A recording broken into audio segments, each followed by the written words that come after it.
Merci, messieurs les journalistes. Une fois de plus, merci à ceux qui nous écoutent, qui écoutent nos analyses et notre point de vue sur la vie sociale de la RDC, que ce soit politique et tant d'autres.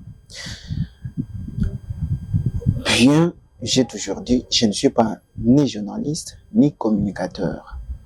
Je suis le patriote congolais, soucié du développement et du changement dans notre pays.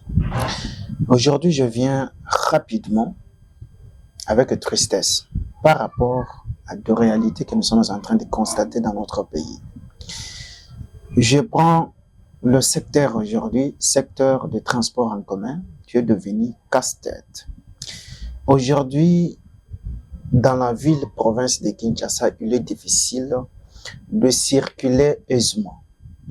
Que vous soyez les piétons, vous prenez les transports en commun, que vous soyez le véhiculé, que vous preniez les motos à 2 pneus, à 3 pneus, c'est extrêmement difficile. Aussi longtemps que nous avons des atouts qui pourront soulager, contribuer, bien entendu, au soulagement à ces problèmes qui guettent à tous les Kinois.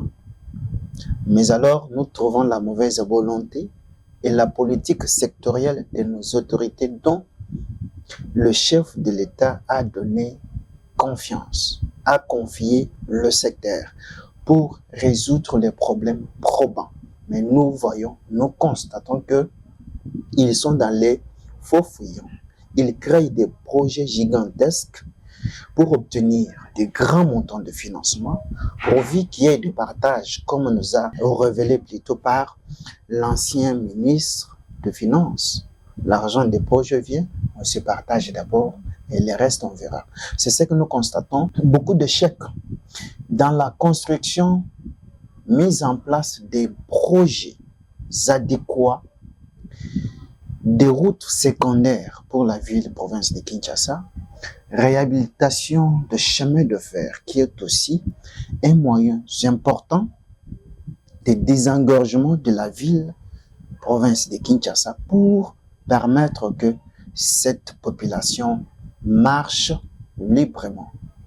Car les problèmes ou la situation des transports en commun s'avère délicat et c'est une urgence permanente. Vous savez, chers Congolais, aujourd'hui, c'est hier un cas probant, précis. Le chef d'État a été invité d'inaugurer les trains urbains. Donc, les trains qui vont commencer à faire faciliter les transports de voies ferrées, Kinshasa, Congo central ou Kinshasa Matadi. Mais je vous informe que le train inauguré vendredi est tombé en panne en route le samedi. Est-ce que réellement ils avaient acheté les locomotives neuves? Non, je ne les crois pas. C'est la mauvaise foi, c'est l'esprit de détournement, c'est 2 ans du valeur que nous vivons au sein de nos autorités, qui certains, le chef de l'État, a renouvelé la confiance. Vous travaillez contre la vision, chef de l'État, que ce soit les attentes du peuple congolais, que pour votre intérêt au détriment de cette grande république.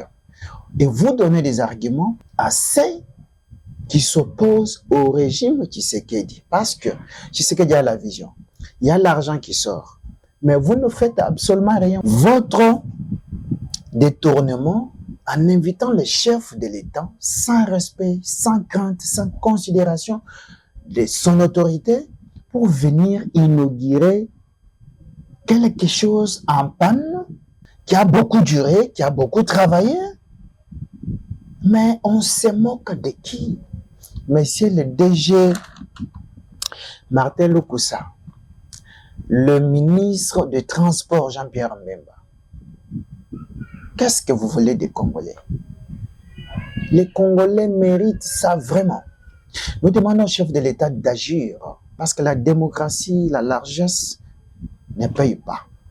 Et nous avons beaucoup constaté et nous voulons qu'il ajuste pour que de telles choses ne se répètent pas dans notre pays. Parce que ce n'est pas la première fois qu'on l'invite dans les fausses inaugurations des projets non achevés et on découvre ça après.